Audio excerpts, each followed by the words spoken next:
What's up, our space fans? Today, we've got 3 Am I the A-hole stories.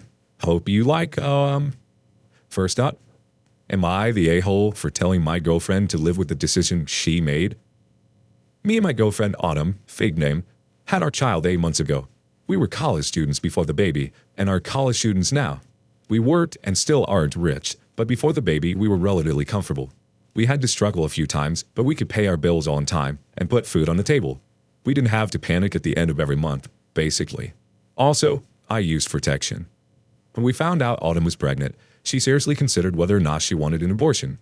She would always speak to me about it, but wouldn't really care for my opinion any time I tried to offer it. I was okay with that, because it's her body and she should choose what she wants.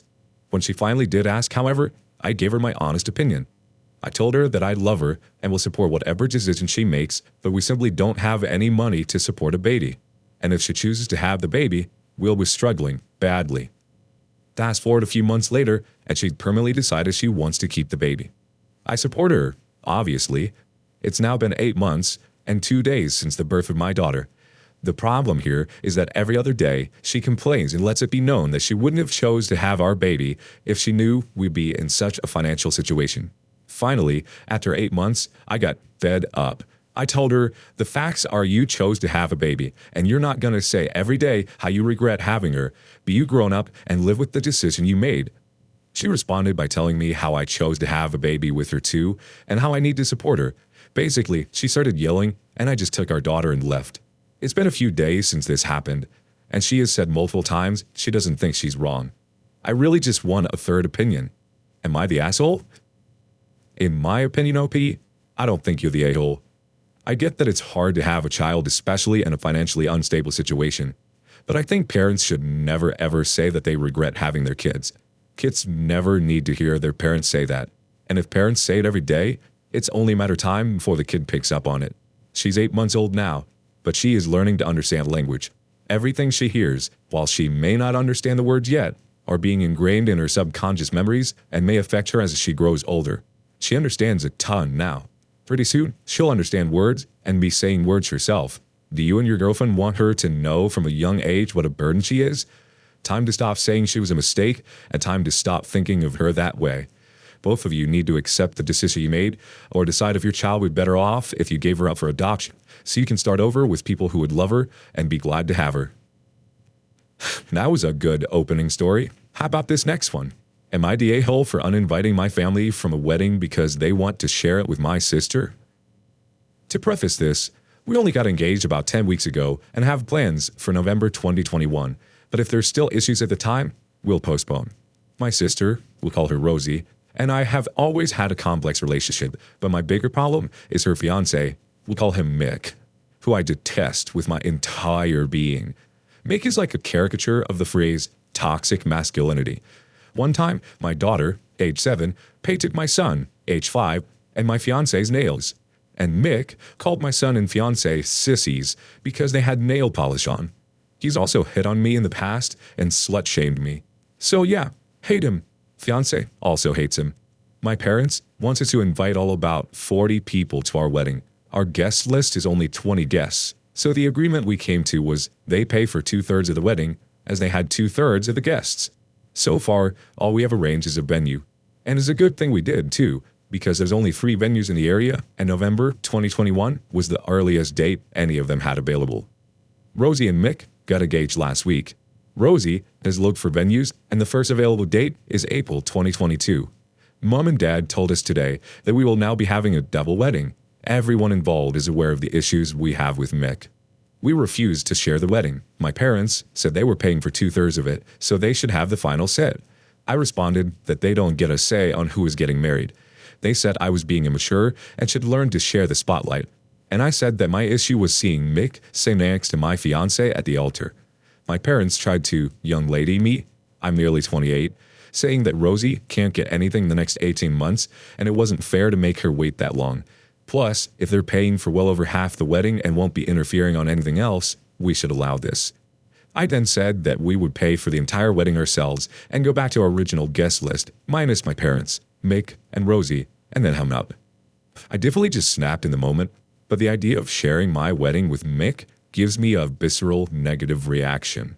Since hanging up, my fiance says that he's fine with this development, though he wasn't expecting it, but he supports me. However, my parents and sister feel I overreacted and called me an arse for uninviting them over them having one thing they wanted at the wedding they're paying for.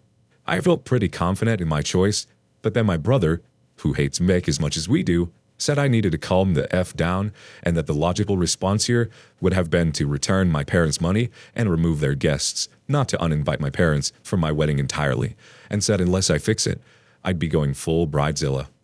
Am I the a-hole? Edit. To be clear, I am 100% returning the money. The idea of the money was that we add my parents' guests, which is no longer happening, so I'll be returning their money. OP, you are not the a-hole. Even if you like them, being told to share your wedding is pretty unreasonable. I think everyone has a right to be selfish for their wedding because it is an incredibly important day that sets the mood for the entire marriage. I agree with you declining their money and their guests.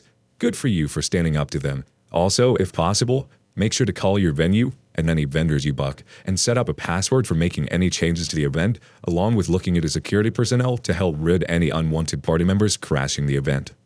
Also, even if you manage to resolve this and let them attend as guests, please set some very clear boundaries with your parents and do not accept money from them, because they will pull exactly the same stunt about anything in your wedding that they want to change. Whew, wedding drama. Crazy, right? Alright, next up. Am I the a-hole for not agreeing to a paternity test unless my husband goes to therapy? I, 28 female, and my husband, 32 male, have a 3-year-old son together.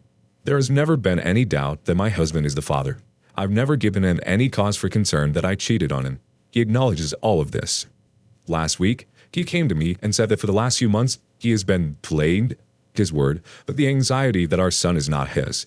They don't look identical, granted, but they definitely share similar features, and I see my husband whenever I look at my son. I was obviously blindsided by this. I had no idea he was having these thoughts. I asked him to explain why he thought that he wasn't his, and he couldn't really provide any answer other than a gut feeling. He asked me if I would be okay if he got a paternity test done so it could ease his mind. I initially said absolutely not, no way in hell. I was very, very offended. He told me that he could just do it without my permission, and I said if he did that, I would never forgive him. My husband does not have a history of anxiety, but he did lose his job back at the start of the pandemic, so he's been with our son most of the time while I work my full-time job from home. I know this hasn't been easy for him. I'm not a psychiatrist or anything, but maybe he's starting to resent our son or something from just having to be around him constantly. After our heated first conversation, I spoke with some friends about it, and they said that he was probably having psychiatric problems due to the stress of not having a job. I came back to my husband and said if he wanted therapy and maybe started taking some anti-anxiety meds, that I would consider getting the test. He was very upset at this and said that once he got the results of the test back, he wouldn't be anxious anymore, and that I wasn't being fair by making him go through a whole rigmarole, again, his word, just to get peace of mind, which was a phrase he used a lot during this. He again threatened to just get the test without my permission, and I said this would effectively end our relationship. I think there's something more serious going on here, and I thought that my solution here is as fair as I'm willing to be. My friends are divided. Some think I should just take the test, and others are saying he's being insane, and that if I cave to this, they're just going to be something else. I need some neutral perspective here. Am I the a-hole? Edit. I haven't read all the comments here because the amount of responses has been overwhelming. However, I want to say that I really do not appreciate strangers attempting to diagnose my husband over the internet. It is disgustingly presumptuous. I'm his wife, and I don't feel qualified to do that, which is exactly why I want to get a licensed therapist. Another thing I'm seeing pop up is that I'm somehow demanding that he take medication. I said maybe medication, meaning that I only think he should be on medication if a licensed therapist prescribes them to him. I don't want to shove pills down his throat, which seems to be what some people think I want to do. As for the numerous suggestions of marriage counseling as opposed to individual therapy, I think this is a great idea. I didn't initially consider it because I was so focused on it being his problem, but we are ultimately a team, and I'll suggest that to him today. Hopefully it goes better. Thanks everyone for your input. Before we get into the update, I just want to say that I already don't think OP is the a-hole in this story, but getting to the root of this obsession has very different implications for your marriage. If it's simply an irrational anxiety, he can get treatment for that. If he's been red-pilled, that's a whole other issue that he won't see as recurring treatment and is a much tougher battle. Also, the husband's anxiety and accusations are honestly a bit suspicious to me. Psychologically, if your partner is obsessively worrying about you cheating on them, they are likely to be cheating on you themselves as a result of guilt projection. Of course, let's hope that's not the case in this story. Let's see what happens. Here's the update. Unfortunately, this is not a great update. If you don't want to read it all, the bottom line is we're heading toward divorce. I took some of the commenters' advice to go to couples therapy, which we did that same week as my first post. I had to push him a bit to get him to agree to therapy, but I told him it was either this, I would never give in to the test. The first Zoom session was a little awkward since neither of us had ever done therapy before.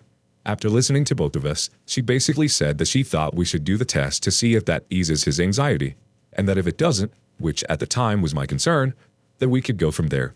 So my husband was thrilled, and I agreed, but I wanted to be on Zoom with a therapist when we received the results so we could talk it out with her there, which he was fine with.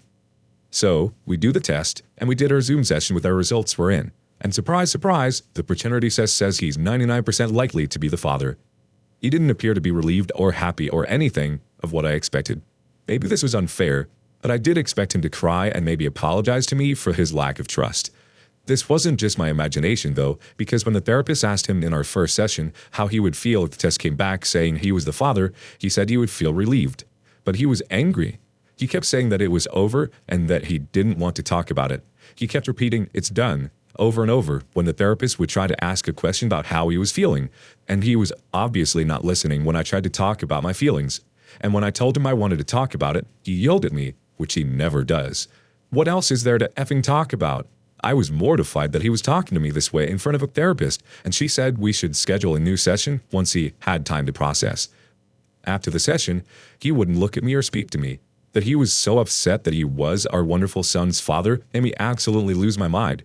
We screamed at each other, and it ended with me saying that I couldn't do this anymore. He's at his brother's apartment now, finally away from our son, which is obviously what he wanted all along, and my mom is now staying at my place to help me out around the house. I texted him this weekend asking if he wanted to do another therapy session, and he asked if I really thought that would help, and I had to admit that I didn't. The speed at which this whole thing happened, just a month ago I would have said we have a happy marriage, is still completely shocking to me. But I don't see us recovering from this. This felt cathartic to type out though, so thanks I guess. I'm so sorry for this outcome, okay? I think he already wanted to end the marriage for whatever reason, and the paternity thing was just a ruse. He probably figured either you'd be so outraged that it could send you two into a downward spiral in which you'd look like the bad guy for refusing to do the test, or maybe there was some chance he wasn't the father and he could then feel righteous in his reasoning for leaving you. Now, he's acting like such an a-hole that you want to leave him, so I think he wants your marriage to end but doesn't have the guts to do it properly. Sorry, good luck.